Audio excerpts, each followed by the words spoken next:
Hey, what's up, everybody? BDF 44 coming at you with another video. All right. So I just saw the TikTok short that's going up of a little kid uh, holding up a Laker jersey as Russell looks like he's about to get out of an SUV and going into maybe a hotel or some type of spot. Didn't look like he was in the greatest mood at all.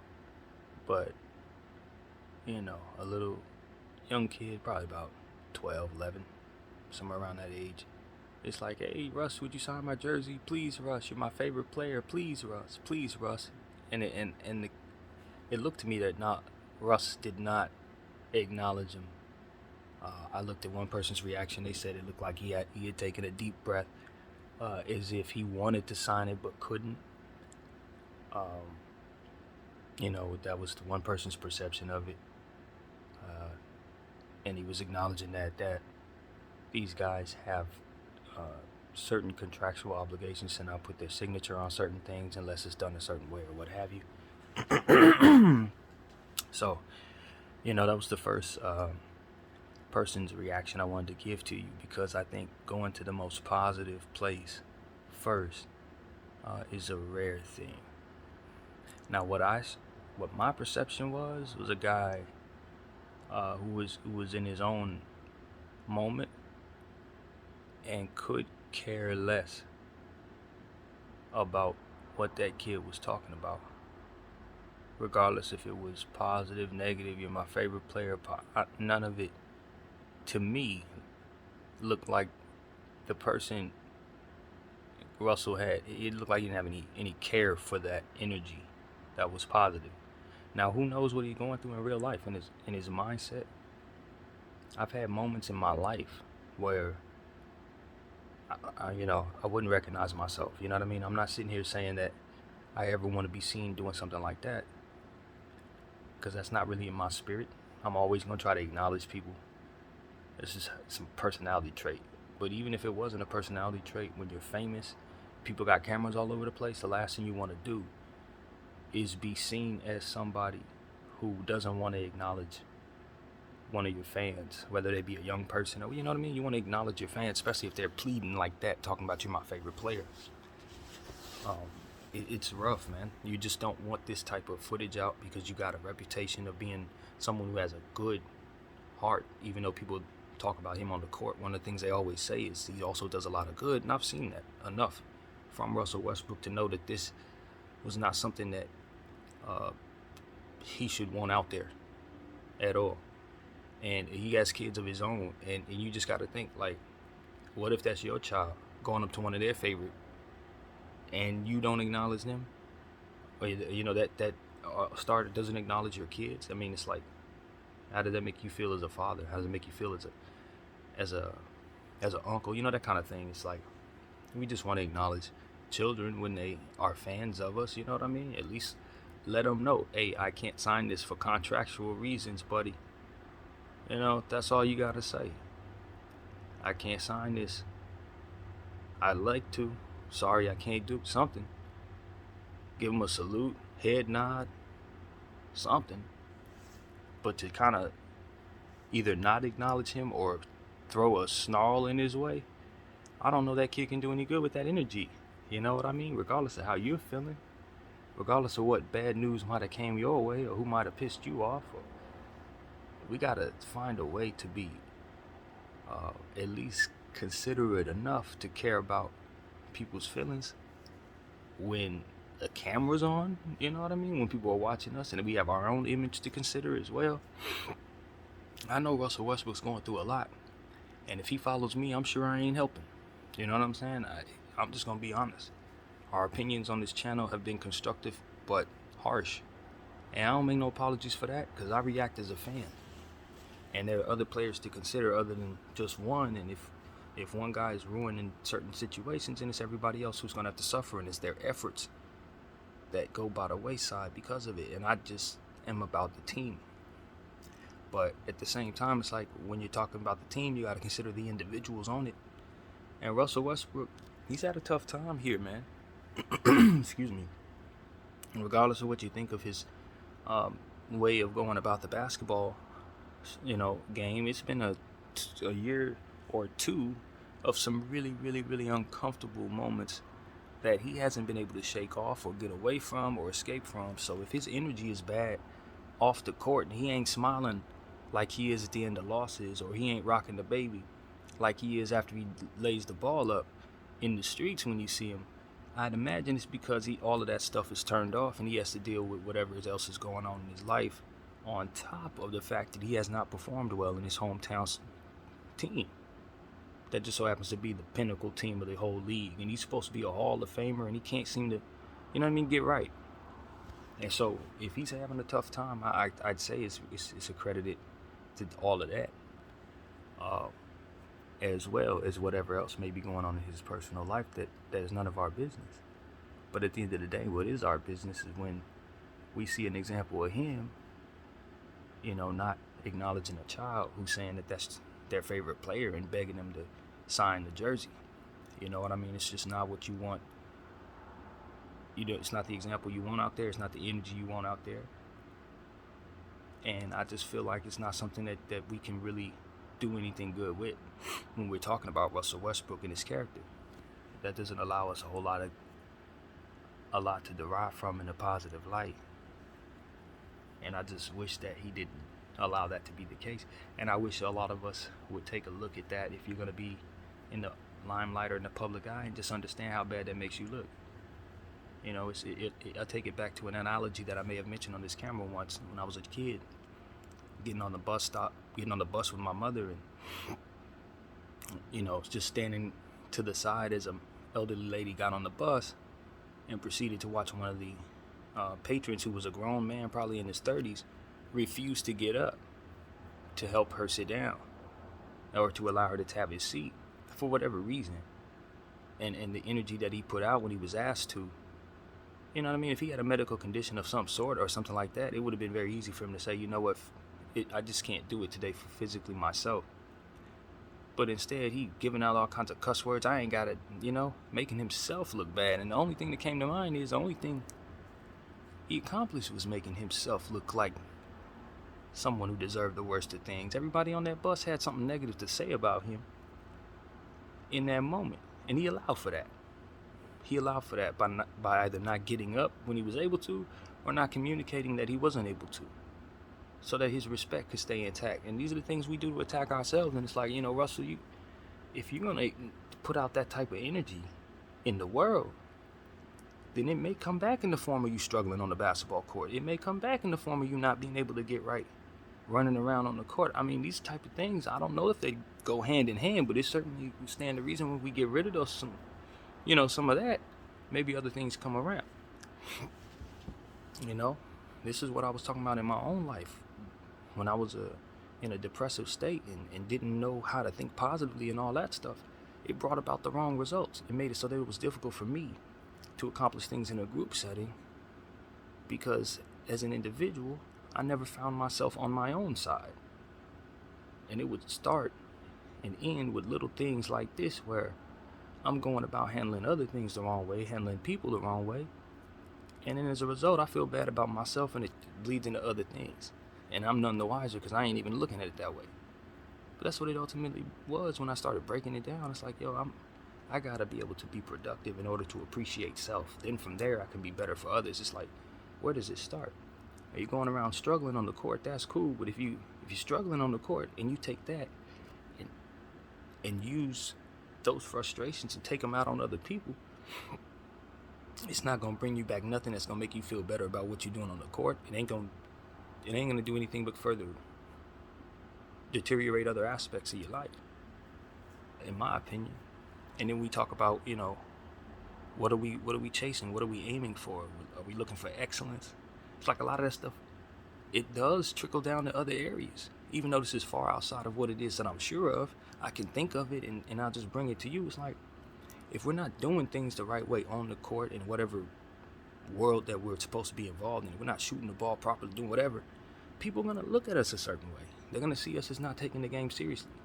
Now, we may have our reasons for why we're doing it this way. It may make sense to us. But the bottom line is things are done the right way for a reason. And if you betray that, a reputation comes with that. And with that reputation comes whatever the world's going to bring at you. And then from there comes whatever you're going to take from that and throw back at the world. So it's like chasing stats. I don't know if this is a domino that started with him chasing stats that ultimately led to him being a not so good Laker, that ultimately, having bad habits that doesn't cater to him winning games, and then having situations like this where he's not as happy on the team, and thus you see moments like this. I don't know if those things relate, because you need to know the specifics of a person's mindset and what they're going through. But what I can tell you is, in general, I'm sure Russell Westbrook would be treated with more respect if he played the game in a more get right way, I guess you could say. And I think that some of the struggles that he's had is just because of what he's been aiming at in regards to stats and different things that don't have to do with being successful. And the respect that he's looking for comes from actually being a winner and having success be gauged by beating others. And see, that's why being competitive is so important, because you gain a certain respect by dominating the field that wants to win. And once you dominate over their person's will, then you realize you gain the type of respect that comes with the respect that Kobe got, the respect that Michael gets, the respect that Kareem gets, and the champions and Magic. It wasn't that they were able to display phenomenal talent. It was that they were able to destroy the field of people displaying phenomenal talent to rise above all of them. And that's where respect comes from. And that's why I'm trying to express to a guy like Russell Westbrook, if you were to watch me, it's like your scale, what you're aiming for, the things that matter to you in regards to the stats, they don't garner that attention and that type of respect, because at the end of the day, you were still defeated. So even if you got triple doubles, all that stuff, at the end of the day, it was the other team's men who walked away feeling good and confident that they beat you regardless of how great you were, and your stats were considered empty. So when you go out on the street, you ain't gonna have as much respect. Why? Because you ain't win. And see, this is why I want him to start thinking about winning again. This is why I want people to start catering themselves to winning, because what the money stuff does, and the way that the NBA has it set up, is to where they're trying to make money. The win for them is the accumulation of all them games having been sold out, everybody watching them on all the platforms, and them getting the most money. That's a W for the league. But the sport and its artists on the floor, they have a different scale, but they're playing the billionaire's game, and that's where it gets disconnected, because they're not being compared to people who are playing billionaires' games.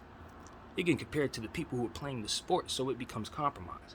And that's why I want the billionaires to understand that you're in the way of the sport, and it's going to affect the product itself, because you can't measure the past versus the present and the future properly because of you. Get out of the way, and it'll make for a better overall brand. And that's what I know. And the talent themselves, if they can compete and have their scales measured the right way so that they can defeat the field, they will get the respect in the street that they're looking for. But losers don't get that type of respect, man.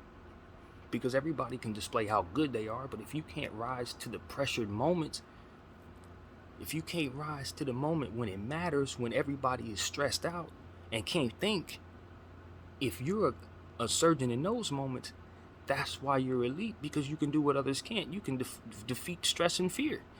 That's what it's all about. You can defeat what others can't. I don't care how good you can spin around, do circles in a million different ways. If somebody applies just a little pressure to you and you fall over, then what good were you? You weren't sturdy at all. You were not sturdy. This is what we talk about Anthony Davis, the greatest player in the world, for about 35 games, and then he's out for the rest of them games. I can't win that way. Yeah, he's a nice, amazing basketball player that can do wondrous things, but blow at him. He just falls over. Can't win with that. I can't defeat the field with that. The other team is going to be happy playing against me because he's on the team sitting down in street clothes, and I can't otherwise defeat them because of it. And this is the type of thing, it's like, give me the sturdy players. Patrick Beverley, he's fooling everybody, including his own coach, because he has such a big personality and he has such fantastic defensive principles. So you don't realize that his negative aspects of what he brings to the game are significantly greater than the positive things that he's bringing to your team. Because he sells it. He sells it, man. You feel like he's doing 100, he got 100 points, 50 rebounds, the way he's just putting himself in a place to be seen loud, and involved. And these are traits that will make you think a person's a leader or make you think that they're kicking butt. And some people are like going to just be drawn to those traits and just allow for people like that to run the show when they really aren't the guys that should be doing all that. It's the collection of different traits that come together to make it so.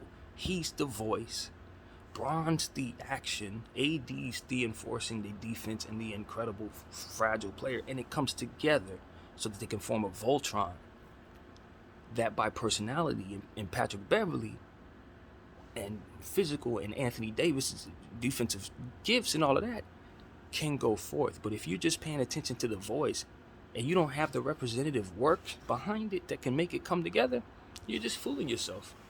It's only your voice. That's all it is. It ain't able to defeat anybody.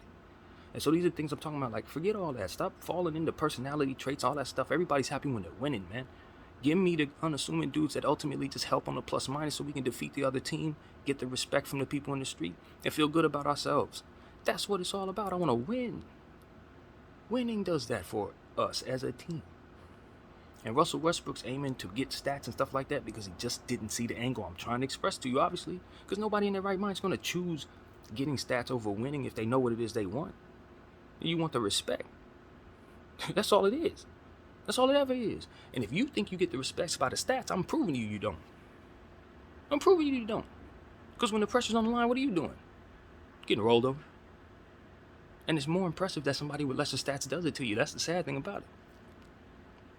And so for me, it's like, I know what people are shooting for. I know what they're involved in regards to the game that's bigger than them. Sometimes they just need somebody to sit down and say, look, this is what you need to be doing versus what it is that's going on above you. And if you can't separate yourself from that to where you're winning in the process of it, you're going to be the one that's getting the short end of the stick. The billionaires are going to be billionaires regardless. Y'all got to go out there and win. You must. That's what I was saying about Keldon Johnson. Like, you're going to mess up your shooting percentage for this franchise? You're going out there shooting 3 for 12 on purpose so that they can secure a victory with Wembanyama. You might not even be on the team next year playing with Wembanyama. You done threw all your stats away for this franchise. You understand what I'm saying? Like, these are the type of things that players are doing right now in this era. Making all types of sacrifices for the billionaire games. And I'm like, bro, but you're going to be sitting in a rocking chair at 50 years old looking at somebody who's 25 talking about he's better than you. And you know you're better than him, but he's going to be able to prove it because none of this is going to be going on. You know, and it's like, man, no, don't let it happen. Don't let it happen. Try to win. Julius Randle had it right. We want to win. And all this tanking that franchises do and fans want to do, that stuff is cool, but the system itself needs to change, and it will. And these guys are going to be judged against the people who are in that system when it changes, and it ain't going to be fair. It ain't going to be fair. So I look at Russell Westbrook, I'm like, man, I don't know what's going on in your personal life, bro. I promise you, I don't know what it is. It could be anything. Life comes at you. It comes at you fast. Somebody could be sick for all I know. You know what I mean? Stuff like that will make you ignore a little kid. But you need people next to you to tell you not to, as in those moments. I got to have my right-hand man next to me saying, be a human being right now. Right now. And that's what Russell was missing. That's exactly what was missing there. He had security guards. He had drivers. Somebody was next to him, but they weren't telling him, yo, hey, this is a moment in time. You need to acknowledge this child. That if you don't, it's going to have lasting effects on your career. And I'm going to tell you the truth. For what it's worth. I don't know that person will always be next to you. You got to have that person in your head. That's a consciousness, you know. That's what I go to, you know, and I pray and all that good stuff. Because I think that if that person's not next to me, I need to have that in my consciousness to say, yo, you need to be human right now.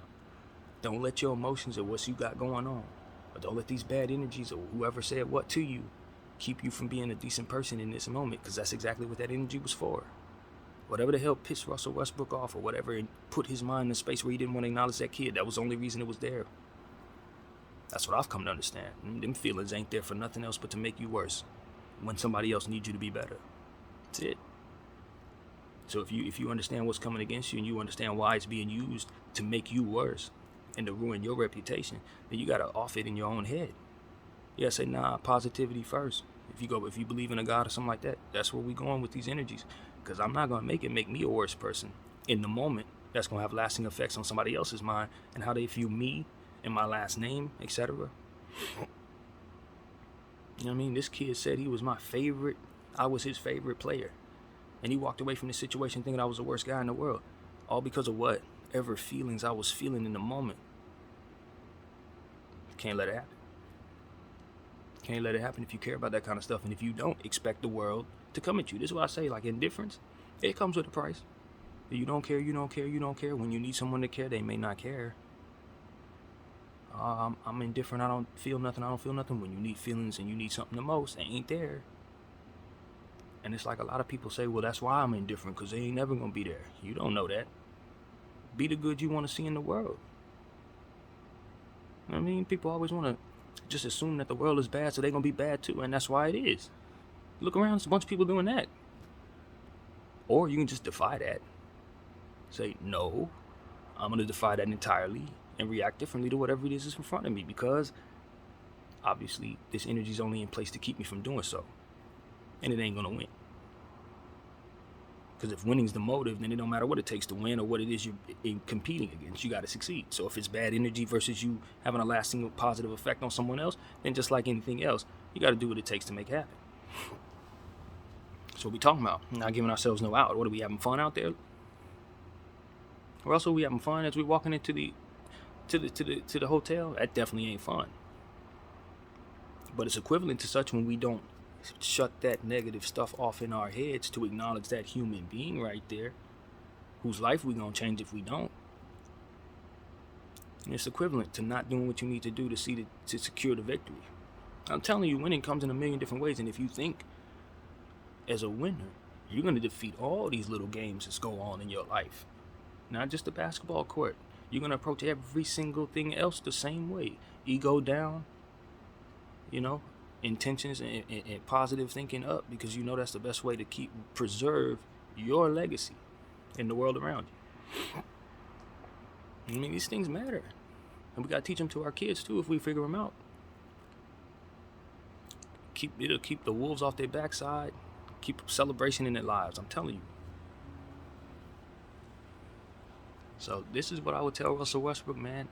I don't think you're a bad guy. I can take a million different pieces of footage where you were doing great things in the presence and making people feel wonderful, to offset that one moment where you didn't acknowledge a child that I don't even know if, you know what I mean, if you even saw him. I don't even know if you heard him. All I know, you might have had ear pods in your ear. But that's why it's important somebody come to you, next to you, or somewhere in your consciousness. That third eye says, yo, somebody's going to need me here. Let me just look around and see. Is there a child there holding a Laker jersey? These type of things, man. And maybe you see a million people holding a million Laker jerseys all day long. Maybe it's impossible to acknowledge everybody. I don't know. But this is what comes against you. When you're a superstar like that, this is what comes against you. You get footage like this where people say he's the worst person in the world. And that's all they'll think too. No matter what else, however, that's the only thing they need to identify your entire personality. It's that right there. He didn't acknowledge the kid. Period. Bad guy. And because we live in a world where we're taught not to be any smarter than that, and it's the truth, we're not taught to be any smarter than that in a lot of cases as it pertains to applying thought to celebrities. We have got to teach and inspire celebrities to acknowledge where that is the case, and don't let it happen to yourself. Don't do that there. I mean, and if you do, understand it's going to be a lot of people who are not going to like you because of it. This is what it is. And let's normalize not coming up to people expecting them to do things. Obviously this doesn't apply to this kid, but like sometimes people are out with their families going into a hotel room, they're not going to be in a good mood. They're not going to want to deal with you. They ain't going to care about what I just said either. None of that. And we gotta understand that. Not everybody cares. They're not going to. Now they'll get whatever comes with that, but until then, you just got to deal with them not caring. And so that's, we got to also be careful who we prop up as great celebrities, these amazing, godlike figures that we want to prop up in the world. I tell y'all, they just humans. Sometimes not so good ones. We sit up expect them to be the greatest people and acknowledge our children. We don't know who is walking amongst us. Just because somebody made them famous, you don't know. Just like we don't know who's around us in the regular world, we don't know who the celebrities are either. And a lot of people invest in them may not know who they are either. They just invest in their talent plot. You don't know. You don't know. That's why I always say I think of things that have never happened before, unprecedented things. And it leaves room for just some stuff that you hope to never see. But at the end of the day, you never get caught off guard because you always know that there's things that never happened before that can happen. And so with that, I just try to lead people in the direction of being positive with their energy, respecting people's minds, respecting people's space. That stuff is important, man. And that's what we're talking about here. Let them celebrities keep walking. They don't owe you their time. He might have found, a celebrity might find out somebody passed away. In a moment like that, they don't want to hear nothing, don't care. And you're going to give them a pass if you knew that truth, but they don't owe it to you. You feel me? That kind of thing. You don't know when you're walking up on somebody. This is a life, all life long. Some days you feel great. Maybe most days you feel great, but maybe that one day. And if you catch somebody on that wrong day, in that wrong moment, they just got served the divorce papers type stuff. You ain't gonna get what you need from them as the big God celebrity that, oh my God, I've had this image in my mind all my life and their poster on my wall, and now I see them and they're not acknowledging me. And it's like, they're not acknowledging you because they just got some really bad news, buddy.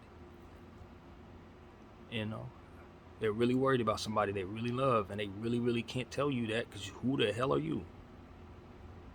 And so this stuff like that, it's like we got to normalize allowing for people to just be celebrities and literally not acknowledge us because they got their life going on. So let's normalize all that, man. Everything. Everybody's human. Celebrities got to treat us as humans. We're not NPCs, just screaming voices in your crowd. No, they're not. I promise you they're not. And any entity behind you telling you that is trying to minimize and belittle your intelligence by telling you that and preaching that to you. And I do believe there may be entities back there telling these celebrities, they're just NPCs. Don't think nothing of them. Ignore them. They're not NPCs, bro. They're souls. They belong to God that are probably praying. And whatever happens to you, a lot of it's going to be hanging on the side of those prayers that those fans are praying about you. And people don't realize that. These people really love y'all. Y'all treat them any old way. Don't even think they're human beings. Don't respect their minds. Look at them as mush brains. I'm telling you, God is watching and paying attention to every single detail to their lives. And if you think they don't matter, you're going to find out. So that's the type of stuff I just know. I tell it in the camera to anybody I know, man. Respect your energy, respect the energy of others, and do not believe in that main character bullcrap. It's godless. It's godless. And it's the type of thing that can make you walk past a kid and not give a god dang about what he's saying to you. You're judged by that stuff, I believe. I really believe that. So I'll leave it at that, man. I hope everybody's having a fantastic start to their day. You know what I mean? And hope this message resonated with you in a positive way. You matter. Thank you for acknowledging my channel and clicking on what I got going on. And let's just keep pushing forward. BDF 44. Thank y'all for watching. Out.